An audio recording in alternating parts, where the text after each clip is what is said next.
Once an enemy cracked, the Romans did not surround them. Instead, they usually left an easy escape route so that the cavalry could come in and cut them down as they fled. By 270 BC, Rome controlled much of the Italian peninsula. But unlike many ancient powers, it did not simply pillage its defeated neighbors. It turned them into allies, sometimes offering them Roman citizenship. That way, as Rome expands, the people whom it conquers are integrated, form part of the Roman army, and become the troops for the next wave of conquest out. So it's a cumulative process. And that, I think, is key to the success and the growth of this empire. Rome's expansion made a clash inevitable with Carthage, another Mediterranean superpower. And when that clash came, it would produce the most horrendous war the ancient world had ever seen.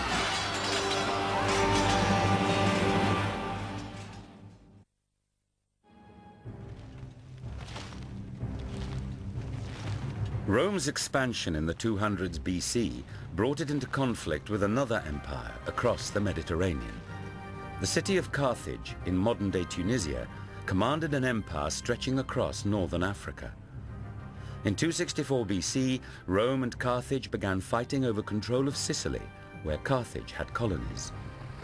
Rome found itself at a disadvantage. Carthage had a great navy, and Rome had almost none. Rome began building one, but most of its soldiers had never sailed, so they practiced on dry land, pretending to row in unison to get a feel for it. And when it came time for the real sea battles, Rome had a trick up its sleeve. It developed a kind of gangplank called a corvus that hooked onto Carthaginian ships so that the Roman soldiers could board them, turning naval battles into more familiar land battles. And that way, Rome routed the Carthaginian fleet. Rome won Sicily, Corsica, and Sardinia. But Carthage did not accept the defeat. In 218 BC, Carthage hit back under one of the most feared warriors Rome would ever face, Hannibal. And this time, the target was Rome itself. Hannibal was a man clearly with tremendous determination, a great personal hatred of Rome, which he'd inherited from his family who'd fought the Romans before. And it's also very clear that he had great personal magnetism. Hannibal marched his army through Spain and France and across the Alps into Italy, accompanied by 36 elephants.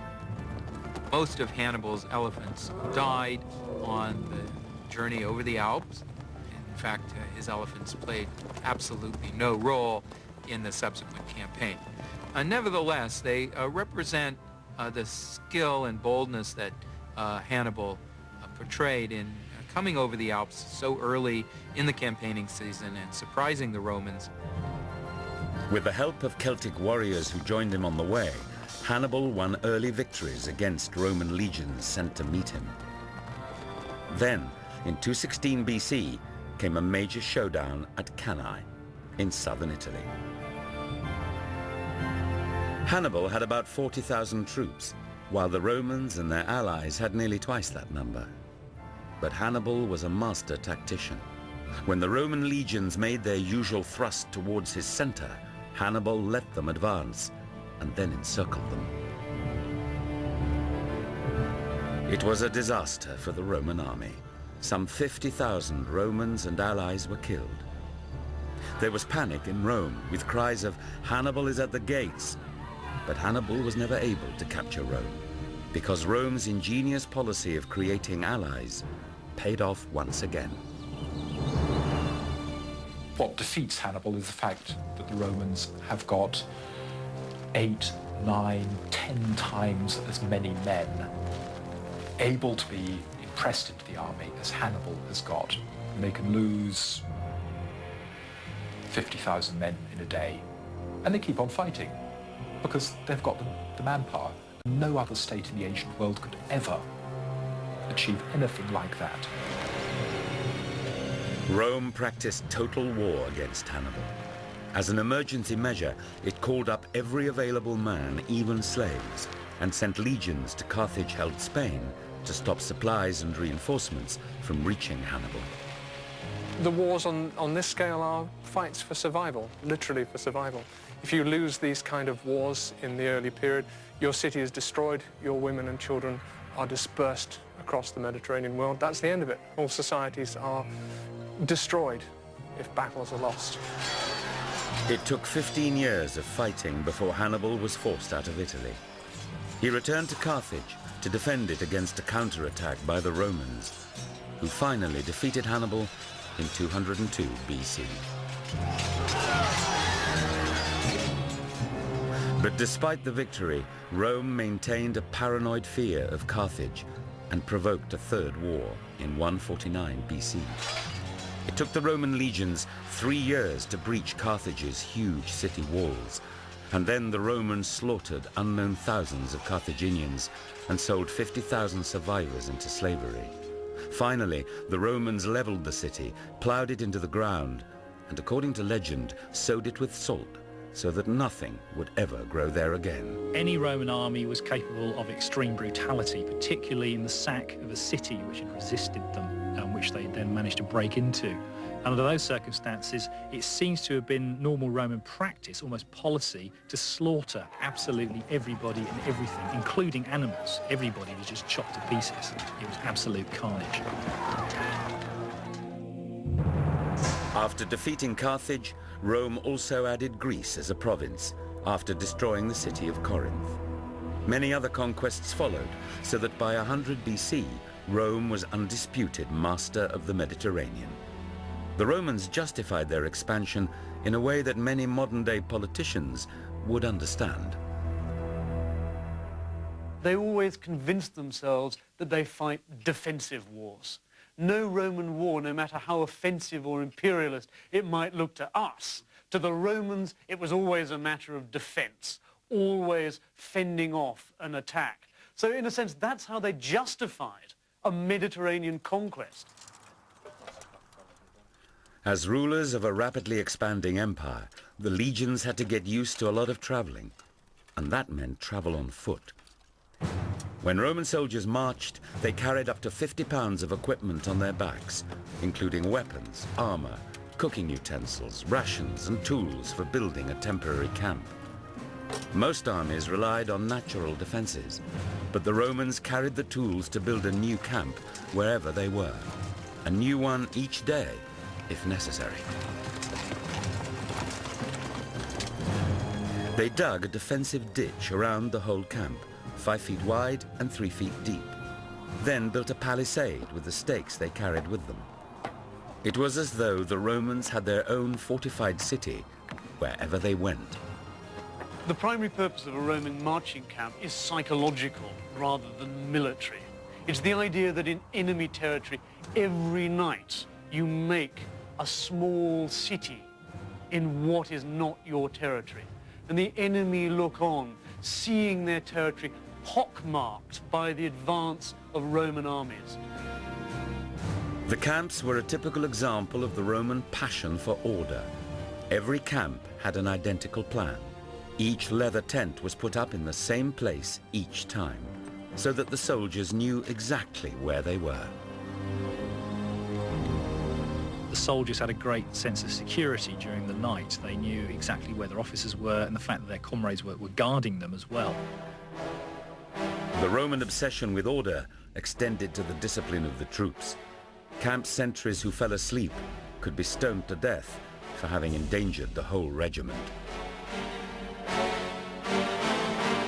It wasn't as exceptional as it might sound, given the general background of what Roman society was like. People were used to flogging, they were used to fairly frequent public executions. So the Roman army was indeed pretty draconian, but not as different from the rest of society as perhaps we might think. One infamous form of harsh discipline was decimation, the killing of 1 man in 10 of regiments that showed cowardice in battle. The men were selected by lot and clubbed to death by their comrades. Roman obedience was based on fear. If a Roman soldier was faced by a crisis in battle, that Roman soldier, that unit of soldiers, would stand their ground because they were more likely to survive a desperate fight in battle than to survive if they ran away. One famous case of decimation came when Roman legions suffered several defeats during a revolt led by an escaped gladiator, a warrior called Spartacus.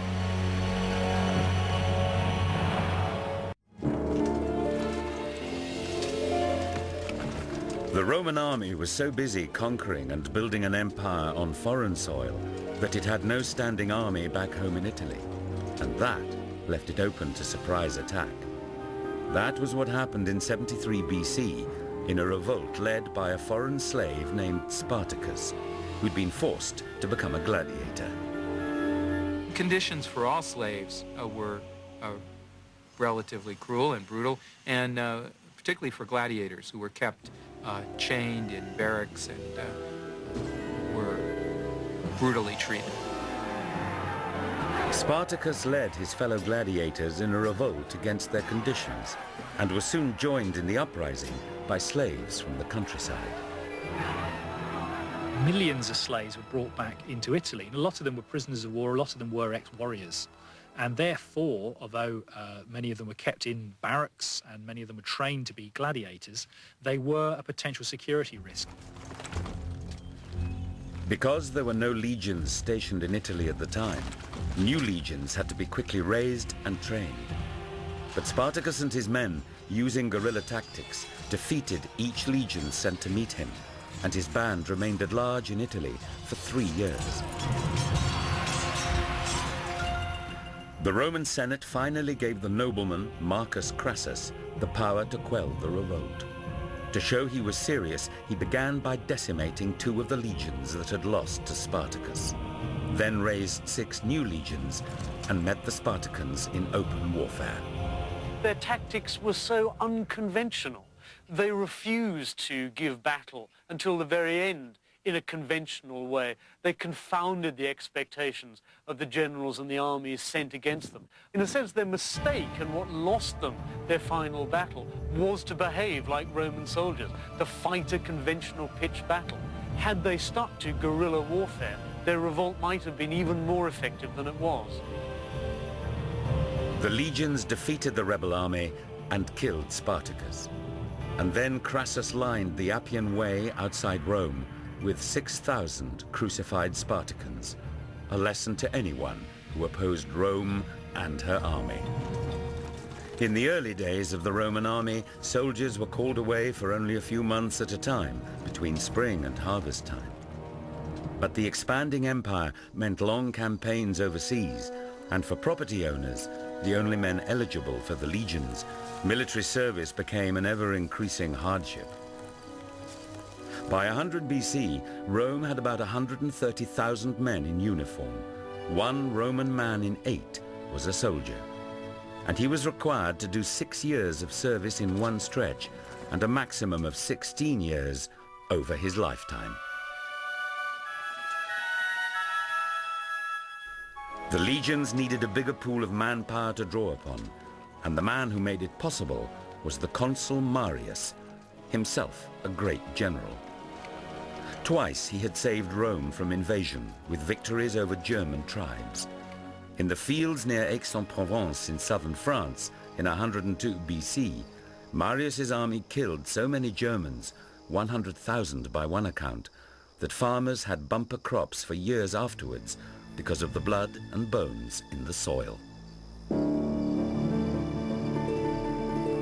As consul, Marius decided to throw the ranks open to all Roman citizens, whether they owned land or not. This meant poor Romans could volunteer for a secure and prestigious job with good pay and travel. They could become career soldiers. The Roman army was now on its way to becoming a full-time professional force. But volunteers still had to meet strict requirements. They had to be tall, preferably literate, and have good character references. Certain professions were preferred, including blacksmiths and hunters. Those considered not suitable included weavers and tavern keepers. New recruits had to pass an interview and a medical examination.